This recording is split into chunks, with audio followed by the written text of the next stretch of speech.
Hello sports fans, welcome to another edition of EBC Sports International. Here's the lineup for this week's episode. FIBA 3x3 makes its first ever stop in Los Angeles. WNBA action from Las Vegas. Whitecaps eliminate Columbus Crew from playoffs with the draw. Canucks late push against the Coyotes fall short. Plus, fans eat up the excitement during World Gyoza Eating Championship.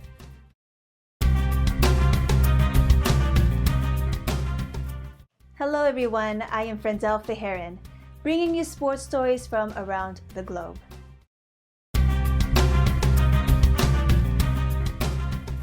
I know many of you sports fans can't wait for the NBA season to begin.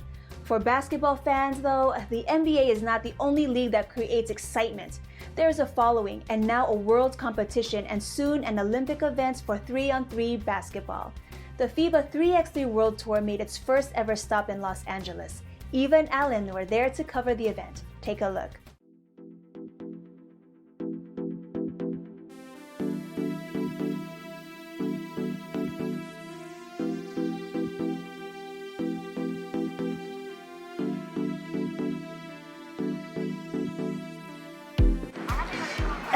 FIBA, or FIBA, is an acronym which in French stands for something that I can't readily pronounce. But what is important to know is that 3-on-3 basketball has risen so much in popularity that it's now been added to the 2020 Olympic Summer Games in Tokyo. Very impressive, wouldn't you say? Yes. En français, s'il vous plaît? Oui. Right now we're making history. It's the first ever FIBA 3x3 World Tour stop here in Los Angeles, and it's super exciting because, I call LA as one of the cities I call home as I go back and forth between Manila and LA, so it's just great to be here and great to feel the energy of the people and, of course, the players putting their all out on the court. Well, I think the great thing about FIBA 3x3 basketball is, number one, it's very intimate. And it's not just where it's just, of course, it's about the game of basketball, but it's also the energy of the crowd. You got the music going on. You got, it's like an urban lifestyle. It's more than just an event. It's an experience. And the great thing about it is, the players, they come from all around the world, right? So you got all different countries, all different cultures, different languages, and it's just the universal language of music and basketball. I think they'd be surprised, especially when you're talking about FIBA with the high-level competition, and it's providing another outlet for players to be able to get on and play as a career, outside of the NBA. So I think it's really cool, and I think that, seeing the gaming mashup with basketball is very unique. Style of play, I think when you grab the ball, as soon as you clear it, it's live right away again. So it's not as much stop and go. I think it's more continuous. I'm really hyped because, before it provided an outlet where people could get involved and play 3-on-3. Now we can give somebody a life goal, you know what I mean? Like an actual career to get on as a 3-on-3 player if they might not be able to make the NBA and hopefully, compete for an Olympic gold medal.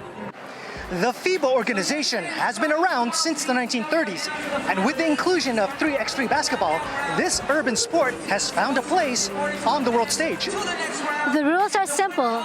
2 teams consisting of 3 members plus 1 sub, playing a lightning-quick 10-minute continuous game, which means no breaks after scoring, no quarters, no halftime show. And with only a 12-second shot clock, the frenzied pace style of play gives fans a perpetual rush of adrenaline. 3-on-3, it's half court, so it's a lot faster. Plus the rules, as soon as you make a basket, it doesn't reset like check up top and keep going. It's just a full motion of keep going. You make a basket, just take it out and keep pushing. That's actually awesome. It'll bring a wider audience, and because it's so much faster and so compact, it'll definitely have a lot more competition and a lot more hype. It was really exciting. They were actually playing really hard. I was surprised. I was like, I think it's cool because now we can integrate it with our, LA84 league play. So a lot of kids are like, oh, we can do 5-on-5s, but then when it comes to 3-on-3s, they know how to communicate better, set screens, stuff like that. So I think it's better for them to see that it's actually part of a sports sport with the Olympics, because before it was just pickup games. Now it's something, legit. That means that the kids can keep dreaming big and they can take their little neighborhood basketball game and really put their all into it, and maybe they could play in the Olympics one day. In quarterfinals, our team just played with Slovenian Piran. This is team number 5 in the world clubs ranking, and it feels really great. our team advanced to semifinals and will play with Lehman from Serbia now. We are long-term supporter of our team, and our guys are doing great, and it's also nice event today, LA World Tour, and it's really exciting to have this play in semifinal. Winning the inaugural FIBA 3x3 World Tour at the LA Street Festival was Team Princeton of the U.S., triumphing over Serbia's Team Lehman in the finals 16-11. Claiming MVP honors was Kareem Maddox. Weekend warriors, myself included, have used 3-on-3 basketball as a way to show off our skills. But what was once reserved for the urban court has now elevated to Olympic levels. Did you say weekend or weekend, as in not that strong anymore? So once again, I remind everybody, please follow. In Los Angeles, California, this is Evan Allen for EBC Sports International, and we're 1 with 25. Thanks, Eva and Allen. Let's stick with basketball. Let's go now to the WNBA, where the women of this league are just as intense and driven to win a championship. One team hoping to get to the finals were the Las Vegas Aces. Our EBC Las Vegas Bureau was there when the Aces championship run came to an end as the Washington, D.C. Mystics handed them a season-ending loss on their home court. Here's the story. The battle in the sand ended in favor of the Washington Mystics, leaving the Las Vegas Aces with no choice but to fold in their final homestands, ending their season. Yeah. I just think each game she's got more rest as she's felt better each game. The first game was get the rust off, and the next game was get a little better. And we were ready to put her back in the starting lineup. I thought that was the way we needed to go because she had more bounce to her, and she's recovering better each day right now. She'll probably feel like crap tomorrow, but that's all right. I told them they can all rest tomorrow, next 2 days, and they can rest in November sometime. But we got to get through this. Thanks. We had a chance to compete for the championship. We didn't get it done. That's what I was talking about at the start. We have to learn. A lot of times you have to go through adversity, or you both personally and as a team, in order to grow. The Mystics came out after dusting themselves off from a Game 3 loss and circulated their offense between Elena Deladon and Emma Miesemann. From preventing Asia Wilson's infectious energy, collapsing on Liz Cambage's shooting, and cutting off passing lanes, the Mystics are returning to the WNBA Finals. Wasn't able to provide that energy out there. You saw the difference between Asia's energy and Hammy's energy. It's like, holy crap. That's why Hammy had played her well down the stretch, because I need that energy. When Asia plays with energy, all her instincts take over. It wasn't there. There was nothing that Washington did. Don't give them credit for that. Give credit for winning the game, but Asia was her own enemy. She didn't work in her condition. They're more on individual characteristics of her game that's necessary to compete in this environment. I don't think she understood how hard this is on both sides of the ball. And I think that just wore on her and came crashing down on her. The Mystic sharpshooter, Emma Miesemann, came alive in the second half, providing a fire under the Aces' house of cards and inside of the Mystics' offense. The Aces finished second in their conference this season, besting their last place finish in their inaugural season. From the Mandalay Bay Event Center in fabulous Las Vegas, Nevada, I am Casey Carrasco for Eagle News, 1 with 25. When we return, the Whitecaps eliminate the Columbus Crew from playoffs with a draw in the NHL news. The Canucks' late push against the Coyotes falls short, and fans eat up the excitement during the World's Gyoza Eating Championship. Stay tuned, we'll be right back.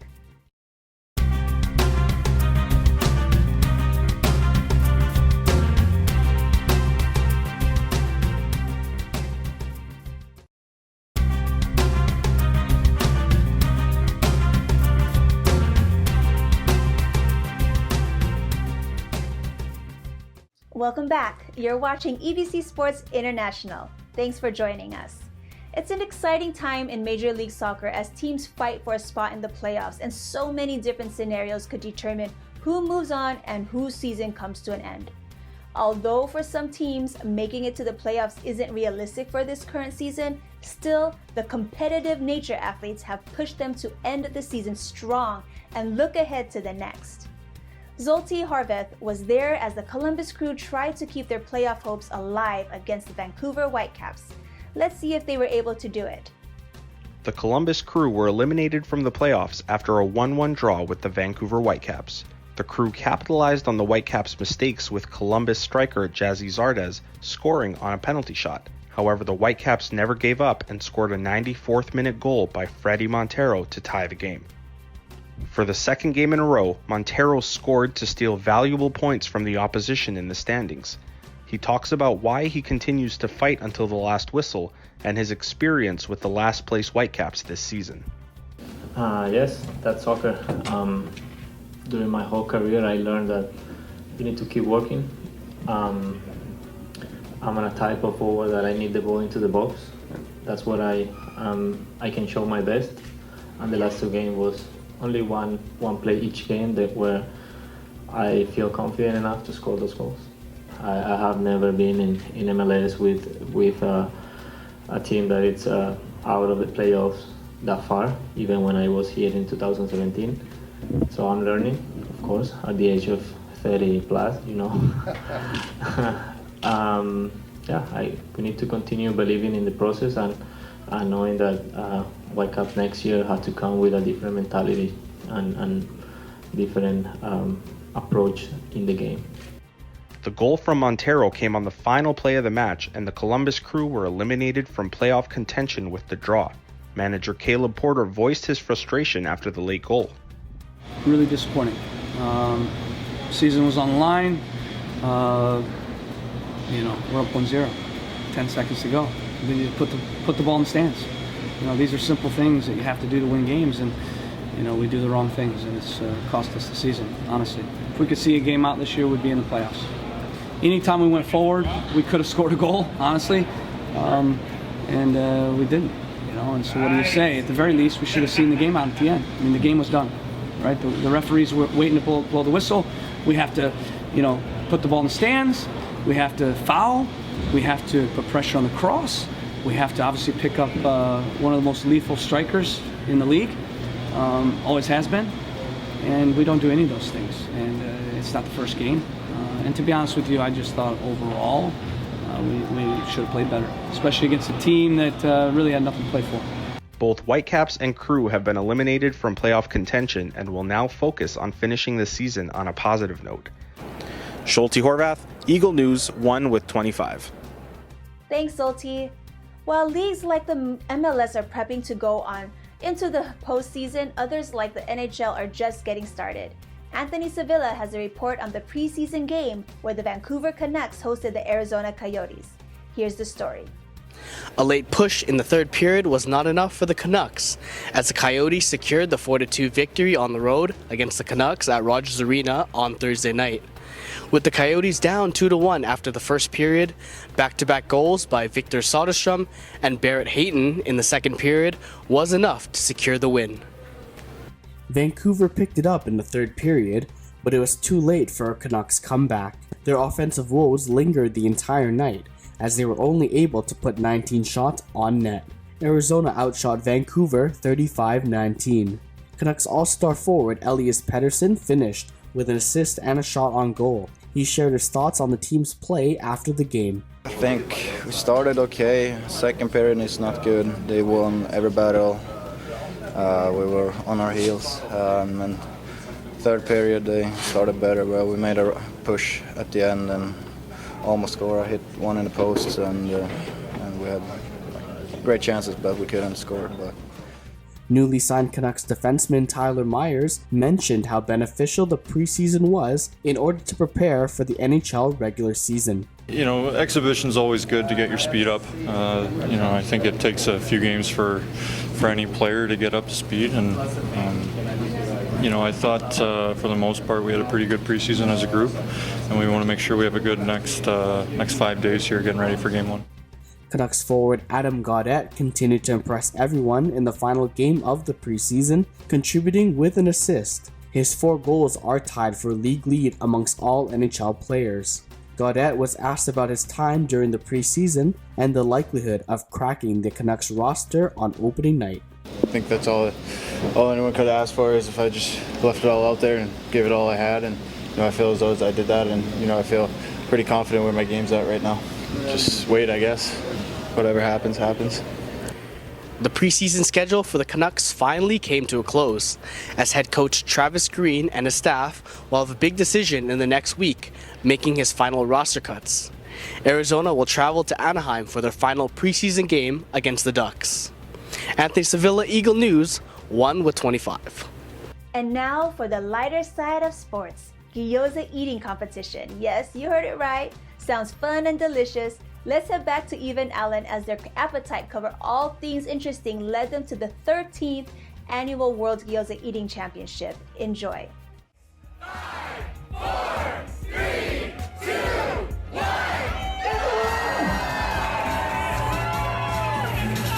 They are up and racing. They are in perfect level that can get you right out of this competition.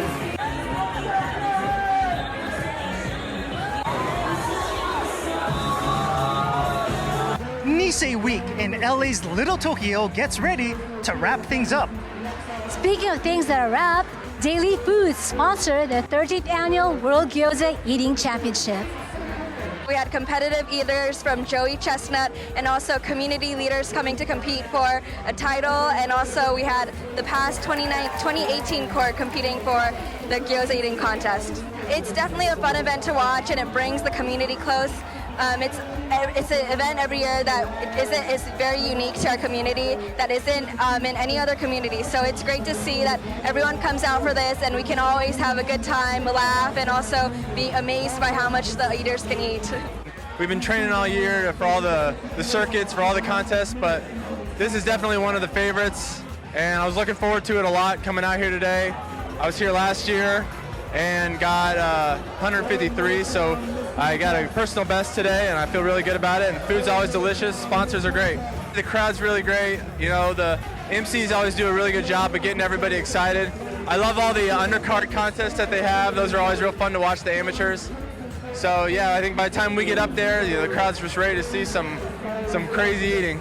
I had the police versus fire department one, that was good, and then the where they have the two people eating together with the chopsticks.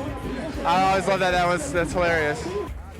After every eaten gyoza was tallied, the results of this heavyweight caliber bout were announced. Looking at the results, one of these competitors ate 256 gyoza in 10 minutes. The other ate 314 gyoza in 10 minutes. Your winner and taking home $2,000, Joey Jaws Chestnut! Over the years, I've built an amazing tolerance for gyoza. I love them. I cook them really fast at home, do a little fried and steamed. So I just have a really good tolerance. I passed it yesterday. I went into the contest nice and empty today, and I just used my tolerance and my speed. Do you already have dinner plans? I'll probably eat a little bit, but it's gonna be high fiber, just salad, greens, lemon juice, water. I want to give my body some time to digest this, and we'll see what happens next week. Yeah. Within the Major League Eating community, this contest is one of the favorites. For some reason, a lot of the top competitors amongst themselves, they talk about it, they love it, so they come on out, you know, without really us having to inspire them to come. Yeah, and it's built up over the past, 12 years that we've been involved, I believe. There's a lot of food, a lot of gyoza that's consumed, but a lot of food is going to go to feed the hungry. Speaking as to giving back to the community, for every plate of gyoza that was consumed today, so there's 25 gyoza per plate.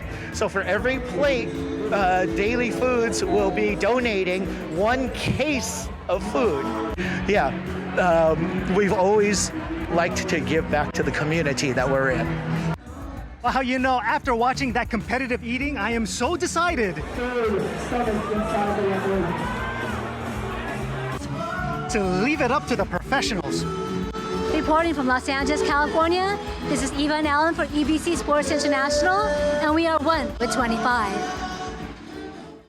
Eva and Alan, it's always a pleasure watching you two in action. I did the Spartan race recently with the EBC team here in Seattle. Maybe next time we should give gyoza eating competition a try? That's all for this week's edition of EBC Sports International.